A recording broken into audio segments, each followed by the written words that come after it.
नमो भगवते वासुदेवाय। ओम नमो भगवते वासुदेवाय। ओम नमो भगवते वासुदेवाय। नारायणं नमस्कृत्य नरं चैव नरोत्तमं देवीं सरस्वतीं व्यासं ततो जयमुदीरयेत्। नष्टप्रायेषु भद्रेषु नित्यं भागवत सेवया भगवती उत्तम श्लोके भक्तिर्भवति नैष्ठिकी. So, continuing with the discussion of the shloka yesterday, Nigam kalpataror galitam phalam shukmukhadam ridra samitam pibat bhagavatam rasam alayam muhur aho rasika hui avuka. So, in purport, Prabhupada is further saying, so yesterday we discussed about rasa, why the rasa is important, what is rasa. And Prabhupada is discussing further. In this shloka, it is definitely stated that spiritual rasa, which is relished even in the liberated stage, can be experienced in the literature of the Srimad Bhagavatam due to its being the ripened fruit of all Vedic knowledge. So the spiritual rasa is relished even in the liberated stage. So it completely denies or negates the philosophy of Advaitvadis or Mayavadis who say, right now we are in the material world, we are under Mayas, but after we are liberated, we merge in Brahm Jyoti and then we don't do anything. We are just there. But just in the in void, Buddhists say in void, and Mayavadis say in Brahm Jyoti, we just stuck there. But this is not right. This spiritual rasa is relished even in the liberated stage, not just in the conditioned state. It's relished even in the liberated stage. And that spiritual rasa can be experienced in the literature of this Srimad Bhagavatam. That's how important Srimad Bhagavatam is. By submissively hearing this transcendental literature, one can attain the full pleasure of his heart's desire. And the process to relish that rasa is by submissively hearing this transcendental literature with submission, with concentration, with desperateness, the way Parikshit Maharaj listened, the way Dundukari listened. This is how we should listen to Srimad Bhagavatam or read Srimad Bhagavatam. And one can attain the full pleasure of his heart's desire. Nothing will be left. But one must be very careful to hear the message from the right source. That is also very, very important. One has to hear the message from the right source. Srimad Bhagavatam is exactly received from the right source. It was brought by Narad Muni from the spiritual world and given to his disciple, Shri Vyasadeva. So Narad Muni gave this message of Srimad Bhagavatam to his disciple Vyasadeva, and then Vyasadeva later in turn delivered the message to his son Srila Shukdev Goswami, and Srila Shukdev Goswami delivered the message to Maharaj Parikshit during the 7 days before the king's death. So this is how Bhagavatam came on earth. Srila Shukdev Goswami was a liberated soul from his very birth.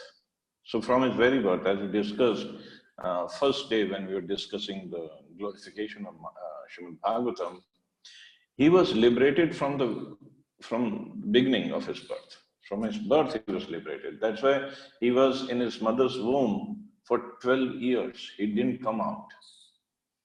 Why? Because he thought, I'm already self-realized, and if I come out, my father will say, oh, go get married, have kids, have a family, and I might get into Maya. So he was like, I'm not going to come out. Vedvyas tried to convince him, come out. He didn't.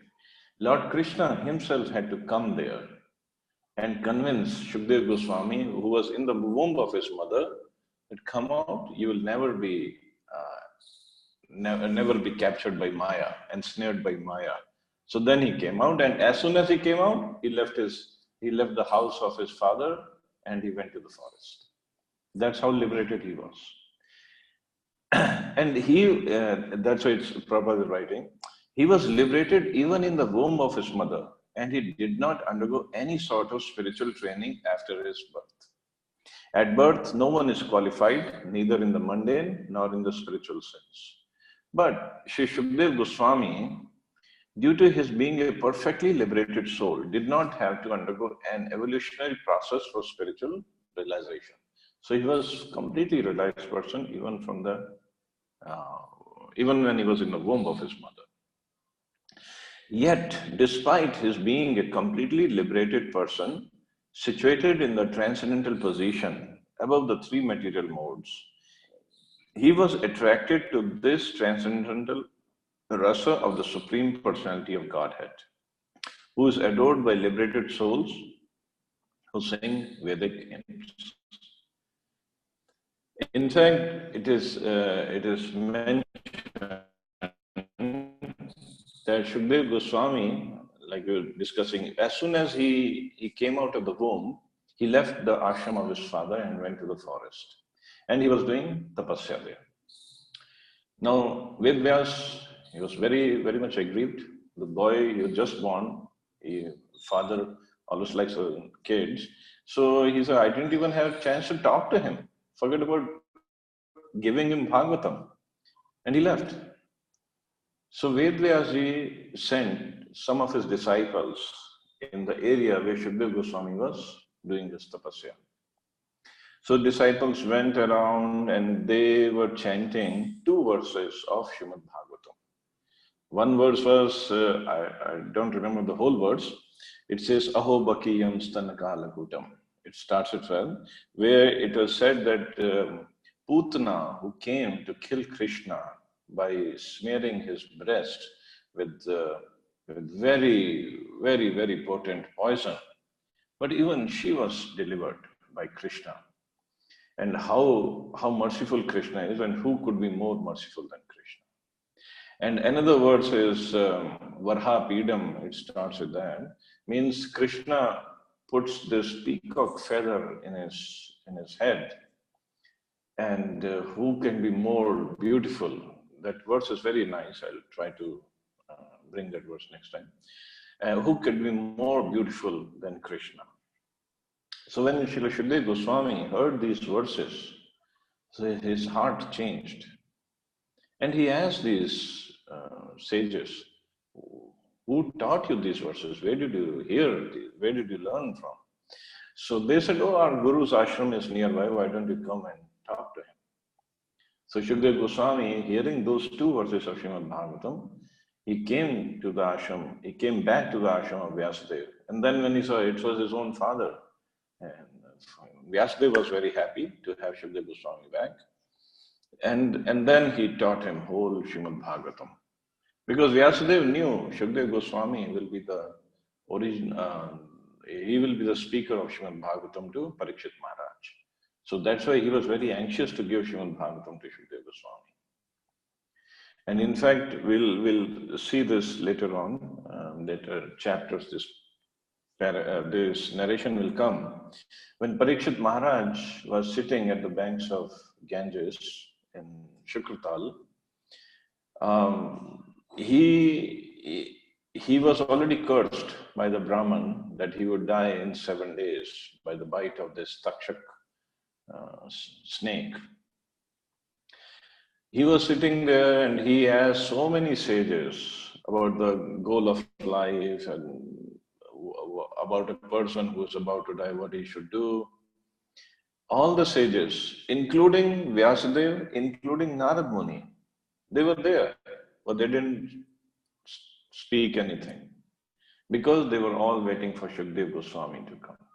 Just imagine, Shukdev Goswami was only 16 years old when he came and spoke Srimad Bhagavatam. And in the assembly, who all were there? His father, who taught him Srimad Bhagavatam. His father's guru, Narad Muni, who taught Vyasadeva Srimad Bhagavatam. All the sages from all over the universe had come.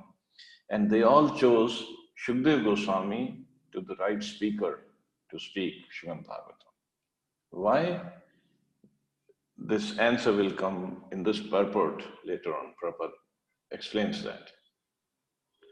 So, what Prabhupada is explaining in this paragraph is the pastimes of Krishna are so beautiful, so sweet, so nectarian, so juicy, that even a person, self-realized soul like Shukdev Goswami, even he is attracted to those pastimes.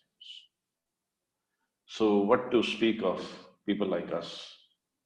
We should be attracted to those. The Supreme Lord's pastimes are more attractive to liberated souls than to mundane people.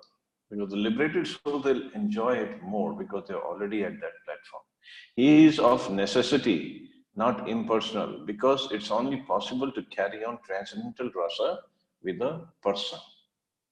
So he is not impersonal. Krishna is not impersonal. He's a person, supreme person.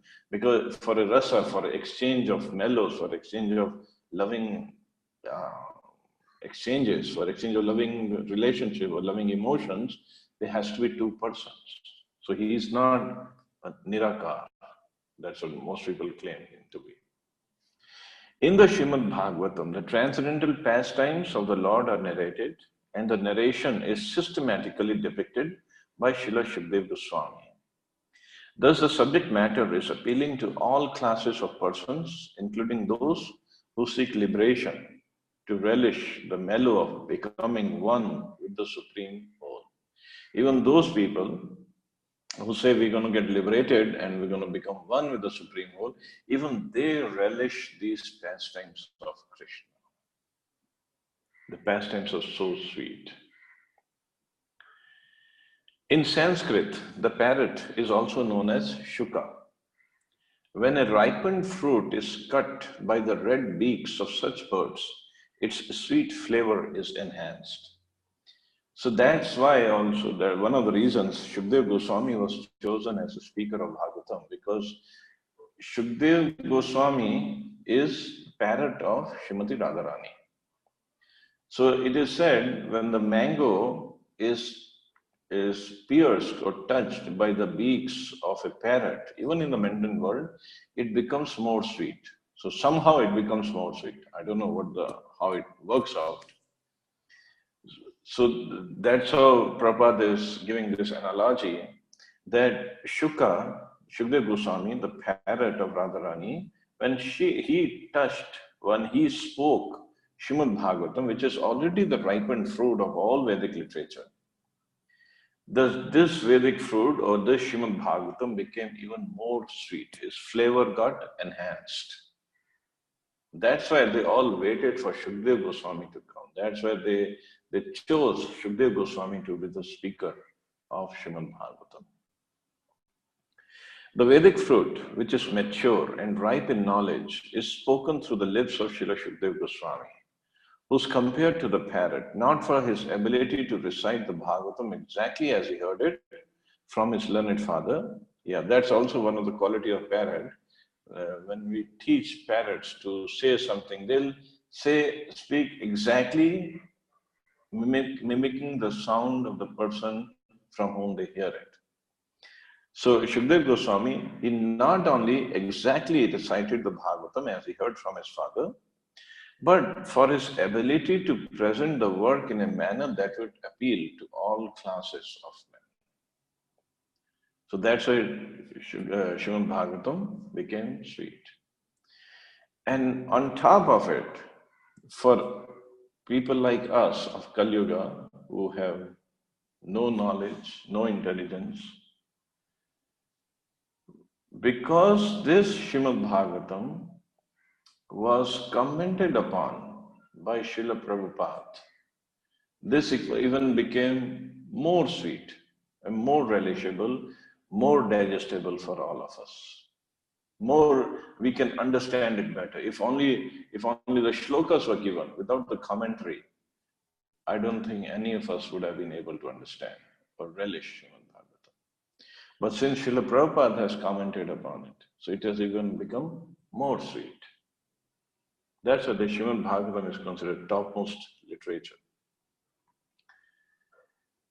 Although Prabhupada wrote that all the pastimes are systematically depicted, but Srimad Bhagavatam, when we go through it later on, we'll see that all the pastimes are not chronologically depicted, or all the incidents in Srimad Bhagavatam, they're not in any chronological manner. It's not like first this happened and then this happened and then this happened. No. It's whatever the quotients, because three conversations happen simultaneously. One between Parikshit Maharaj and Shukdev Goswami, another one between Sut Goswami and the 88,000 sages of Naimisharanya, of whom Shaunak Rishi was chosen to be the leader to ask the questions. And another one happens between Maitre Muni and Vidurji. So when Bhagavatam was compiled, so it's not like everything was in chronological order. So this happened, and then this happened, then this happened. Whatever was decided to be of importance, and whatever was decided that this would fit the answer. So that's how it was answered. But when we go through it, we'll see how beautiful it is. The subject matter is so presented through the lips of Srila Shukdev Goswami that any sincere listener that hears submissively can at once relish transcendental tastes which are distinct from the perverted tastes of the material world. In the material world, we buy so many magazines of maybe movies, politics, business, sports, and we just read them and just throw them away because they are not of no use after one reading. Even newspaper we buy every day and we throw it away. But Srimad Bhagavatam is there in existence from very beginning of creation. In book form in this Kali Yuga, it is given 5,000 years ago. So since then, people have been reading and relishing this transcendental literature. How important it is. The ripened fruit is not dropped all of a sudden from the highest planet of Krishna Loka. So this ripened fruit came from Krishna Loka, but it wasn't dropped all of a sudden. Rather, it has come down carefully through the chain of disciplic succession without change or disturbance. So that's why Prabhupada is going to stress on the importance of disciplic succession. That this ripened fruit, if it was dropped from Krishna Loka on earth, in our homes, it would have been broken or lost a taste, and it would have messed up everything. But this ripened fruit is given from Krishna Loka to the Acharya, then he gives it to his disciple, then he gives to his disciple. So slowly, very carefully, it has been protected and brought down for us to relish. Foolish people who are not in the transcendental disciplic succession commit great blunders by trying to understand the highest transcendental rasa, known as the Ras dance, without following in the footsteps of Shukdev Goswami, who presents this fruit very carefully by stages of transcendental realization. So foolish people, because they don't come under any disciplic succession and they don't try to understand the knowledge in disciplic succession, this knowledge is very important. It is to be understood in disciplic succession. Any jnana has to be attained like that. So they try to, again Prabhupada is saying that they try to understand the highest transcendental rasa, which is a ras dance of Krishna. That is the topmost rasa, topmost nectar. But they don't want to follow the footsteps of Srila Shukdev Goswami, that gradually you progress in realization, and then when you're qualified, when all tinge of material desires or material sense gratification is gone from your heart, then one can relish or even try to understand the ras dance of Krishna with the gopis. One should be intelligent enough to know the position of Srimad Bhagavatam by considering personalities like Srila Shukdev Goswami, who deals with the subject so carefully. This process of disciplic succession of the Bhagavad school suggests that in future also, for all time, Srimad Bhagavatam has to be understood from a person who's factually a representative of Srila Shukdev Goswami. So Bhagavatam must be understood from a person who is representative of Srila Shukdev Goswami. Unfortunately for you all, you're listening Bhagavatam from me. I'm not a representative. And I'm not anyone qualified. And no qualification, no realizations, no knowledge, no understanding. But this is an order of Srila Prabhupada for all of us to go and preach. That's why I'm trying to give this message. Otherwise, I have no qualifications whatsoever. A professional man who makes a business out of reciting the Bhagavatam illegally is certainly not a representative of Shukdev Goswami. So basically, Prabhupada is saying we should not go and listen to Bhagavatam from professional people who make a business out of reciting Bhagavatam. Such a man's business is only to earn his livelihood. Therefore, one should refrain from hearing the lectures of such professional men. Such men usually go to the most confidential part of the literature without undergoing the gradual process of understanding this grave subject. That's why these days it's a fashion to conduct and to attend these Bhagavata Saptah, because Shukdev Goswami spoke Bhagavatam for 1 week to Parikshit Maharaj. So it has become a fashion that we all can arrange this Bhagavad Saptah for 1 week, and that's all. We get benefited. But people don't understand. Parikshit Maharaj and Shukdev Goswami and all the sages who were sitting there listening to Bhagavatam for 7 days,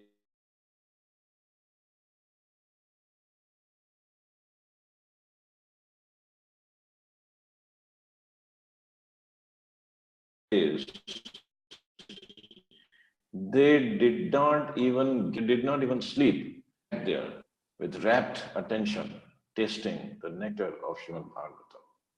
And these days, these professional reciters, when they speak on Bhagavatam, they hardly speak for 2 hours in the evening. And even in those 2 hours, they have some music, first of all, then they do the arti and whatever. Hardly the speaking part on Bhagavatam is for 45 minutes to an hour. Hardly. And that too, they want to cover in 7 days, or even if you take 1 hour each day, so 7 hours, they want to cover the whole Bhagavatam. It's complete nonsense. And people, they'll go listen. I don't know how much they understand, how much they relish, how much they follow, but because it's out of sentimentalism, emotionally they think, oh, we have heard Bhagavatam, we have attended Bhagavad Saptah, now my life is purified. But the result of hearing Srimad Bhagavatam attentively is one will become liberated, one will not take birth again. This is how powerful Bhagavatam is. But in those cases, even the speaker of Bhagavatam is not sure that he will not take birth again. So what to speak of the listeners? They usually plunge into the subject matter of the ras dance, which is misunderstood by the foolish class of men. Some of them take this to be immoral, while others try to cover it up by their own stupid interpretations. They have no desire to follow in the footsteps of Srila Shukdev Goswami. So Srila Shukdev Goswami, who was liberated person from the very beginning of his birth, when he spoke of Rasa dance and Krishna's dealing with different gopis, there was nothing immoral. Otherwise, he wouldn't have spoken about those pastimes. There was nothing immoral. But foolish people, they don't understand that subject matter. So many of them, they say, oh, it was immoral of Krishna dancing with wives of other people, up by their own interpretations. No, but this is all wrong. We have to understand, or we have to try to understand Srimad Bhagavatam as it is, as it was presented by Srila Shukdev Goswami. So I'll stop here, ask anybody has any questions or comments. I'll unmute you. Or you can unmute yourself, who wants to speak.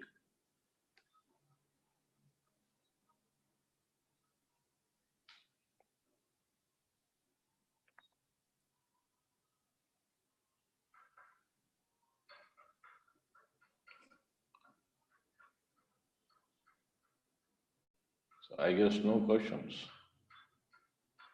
So, Prabhuji, I have a question. Hare Krishna, Prabhuji, please accept my humble obeisance. Yes, yes. So Prabhuji, you said that there are 3 conversations broadly in Srimad Bhagavatam. So my question was like, is there any, like, which canto has what conversation, or it's like all of, like, is there anything? It's pretty much all over. But once we go through it, you will see. You'll enjoy. And second one is with Maitreya Rishi and Vidur. Okay. Thank you, Prabhuji. That is the third one. Second is Sut Goswami and Shonak Rishi. First is Shukdev Goswami and Parikshit Maharaj. Yes, Prabhuji. Yeah. That is the third. Thank you, Prabhuji. In fact, as I said, one who hears Bhagavatam, he gets completely liberated. I'm going to mute you all again. One who hears Bhagavatam, he gets completely liberated. So the question arose, so many times people ask, that Parikshit Maharaj, he heard Srimad Bhagavatam with rapt attention, 7 days, 7 nights. So how come he died by the bite of Takshak snake? Actually, he did not die by the bite of Takshak snake, because Takshak could not kill him, because Parikshit Maharaj had heard Srimad Bhagavatam. It was Parikshit Maharaj himself, he wanted to leave the world. He didn't want to stay here. That's why he left. So this whole drama was enacted by Takshak Muni coming, Takshak sage, a snake, coming and killing Parikshit Maharaj. But it wasn't by the bite of Takshak that Parikshit Maharaj left his body. So it couldn't have happened because he had heard Srimad Bhagavatam. There was no way Takshak, a snake, could have killed him. This is how powerful Srimad Bhagavatam is. So you all please relish it, read it, please have a copy of it at home, and we'll enjoy it. Okay? Thank you all very much. Hare Krishna. Jai Srila Prabhupada. Hare Krishna. Hare Krishna. Hare Krishna.